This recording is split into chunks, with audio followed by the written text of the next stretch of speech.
যে দেবতারা রয়েছেন মা সরস্বতী, যার থেকে আমরা শিক্ষা লাভ করেছি, তাদের চরণে প্রণাম। এবং আমাদের মায়েরা উপস্থিত রয়েছে, মায়েদেরকে আমি অনেক অনেক আশীর্বাদ করছি। ছোট্ট ছোট্ট ছেলেদেরকে, মেয়েদেরকে যে শিক্ষা মায়েরা দিচ্ছে, আজকে আমি এই মঞ্চে আসতে পেরেছি একজন মায়ের জন্য। আমি কোনোদিন স্বপ্নে ভাবতে পারিনি আজ আমি সপ্ত শক্তি সঙ্গম কৌশিক স্মৃতি সরস্বতী শিশু মন্দিরে এই মঞ্চে আজ আমি উপস্থিত হতে পেরেছি একজন মায়ের জন্য। আজ মায়ের জন্য আজ আমি এই জায়গায়, এই যে দিদিমণিরা রয়েছে, দিদিমণিদের আমার অনেক অনেক আশীর্বাদ রইল।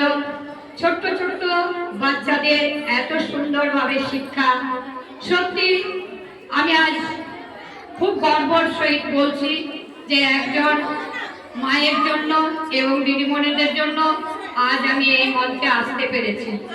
আমার এসে খুব ভালো লাগলো, সত্যি এত সুন্দর লাগলো তাদের অনুষ্ঠান। এবং একটা মাকে বলবো যে আমাদের মাতৃভাষা যে মায়ের শব্দ কিন্তু একটাই, মা ছাড়া আর অন্য কিছু হয় না। প্রথমে আমরা যখন জন্মের পর আগে আমরা মায়ের মুখ দেখি, তাই একজন মা সত্যি সত্যি মা ডাকটা আমরা যেভাবে আমরা শুনতে পাই, আমরা যতদিন বাঁচবো মায়ের ডাক যেন আমরা শুনতে পাই। মায়ের যে আদর ভালোবাসা, মায়েদেরকে প্রতিটি মায়েদেরকে বলবো ছোট ছোট বাচ্চাদের একটু লক্ষ্য করবে যাতে ছেলেরা মোবাইল না ঘাটে। মোবাইল ঘাটলে কিন্তু তাদের নেশায় পরিণত হয়ে যাবে। প্রতিটি মায়েকে বলবো মায়েদেরকে যদি একটু গল্পের বই আলোচনা করা হয়, যখন ছেলে মেয়েদেরকে খেতে দেওয়া হয় তখন বলে মা আমাকে ফোন দাও, তাছাড়া আমি খাবো না। এর পরিবর্তে কিন্তু যদি একটু গল্পের বই একটা সামনে নামানো হয়, মায়েদেরকে একটু কষ্ট করতে হবে, গল্পের বই শোনাতে হবে। গল্পের বইটা শুনলে তাদেরও শিক্ষা হবে এবং মায়েদেরও অনেকটা শিক্ষা হবে। তো যাই হোক, প্রতিটি মাকে আমি বলবো তোমরা একটু লক্ষ্য করবে বাচ্চাদের লক্ষ্য করলে দেখবে একদিন সফলতা পাবেই পাবে। প্রতিটি মাকেই আমি বলবো প্রতিটি সন্তানদেরকে একটু লক্ষ্য করো, পরিষ্কার পরিচ্ছন্ন ভাবে একটু স্কুলে পাঠানো, স্কুল থেকে গিয়ে ঠিক নিজেদের পরিবেশ তৈরি করে দেবে, যেখানে যেখানে ব্যাগ রাখার জায়গা, যেখানে জুতো মোজা এক সাইডে রাখার জায়গা, হাত পরিষ্কার করে ধুয়ে খাবার খাওয়া, এইসব মায়েরা একটু যদি লক্ষ্য করে প্রতিটি মা দেখবে ঠিক মনের মতো বাচ্চাদেরকে তৈরি করতে পারবে। আর আমাদের যে দিদিমণিরা রয়েছে, আগে আমরা দেখেছি 2001 সালে যখন 2001 সালে টেলিফোনের বিল দিতাম, তখন দেখতাম এই মন্দির কিন্তু এত সুন্দর ছিল না, এত সুন্দর ছিল না। তারপর দেখলাম আস্তে আস্তে এত মানে ছাত্রছাত্রীর সংখ্যা ছিল না। আস্তে আস্তে ধাপে ধাপে আমরা এই কয়েকটা বছরে দেখতে পাচ্ছি মোটামুটি আমার মনে হয়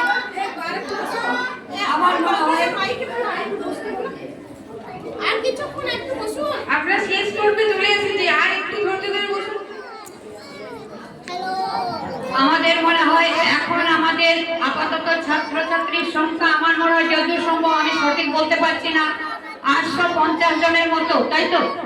850 জনের মতো এখন আপাতত আমাদের ছাত্রছাত্রীদের সংখ্যা, যেটুকু আমি জানি সেটুকু আমি বললাম। আগামী দিন যাতে আরো ছাত্রছাত্রীদের সংখ্যা বেড়ে ওঠে। এত সুন্দর স্কুলের পরিবেশ, খুব সুন্দর লাগলো আমার দেখে খুব ভালো লাগলো। আজ আমি সত্যি সত্যি গর্ব করে বলছি এই দিদিমণিদের জন্য, মাস্টারমশাইদের জন্য, একজন মায়ের জন্য আজ আমি এই মঞ্চে আসতে পেরেছি। যদি আমার কিছু ভুল হয়ে থাকে সবাই মেনে নেবে, সবাই আমার মায়ের মতো। যাই হোক, আমি লাস্টে দিদিরা একটা গানের বলেছেন, একটু গানটা গাইবো, শুনবে সবাই। যাই হোক, আমি গানের কিছু জানি না, তবে একটু গানটা সবার সঙ্গে একটু আমার ক্যামেরা ধরে আছে, কিন্তু আমার নাম যাচ্ছে। তো যাই হোক, আমি গানটা পরিবেশন করছি। শত ফুল বিকশিত হোক, যত আগাছা নির্মূল হোক, মোরা যুবকেরা সকালে সূর্য যেন বিপ্লব শিখা পৃথিবীতে আনব নতুন এক বসন্ত, মুক্ত জনগণ ভরিয়ে দেবে মায়েদের মুক্ত বাতাস। এখানে মায়েরা আসছে জুড়ে পৃথিবীর আর্ধেকাকাশ, পৃথিবীর আর্ধেকাকাশ। শত ফুল বিকশিত, যত আগাছা নির্মূল হোক, মোরা যুবকেরা সকালের সূর্য যেন বিপ্লব শিখা পৃথিবীতে আনব নতুন এক বসন্ত, মুক্ত জনগণ ভরিয়ে দেবে মায়েদের মুক্ত বাতাস। এখানে মায়েরা আসছে জুড়ে পৃথিবীর আর্ধেকাকাশ,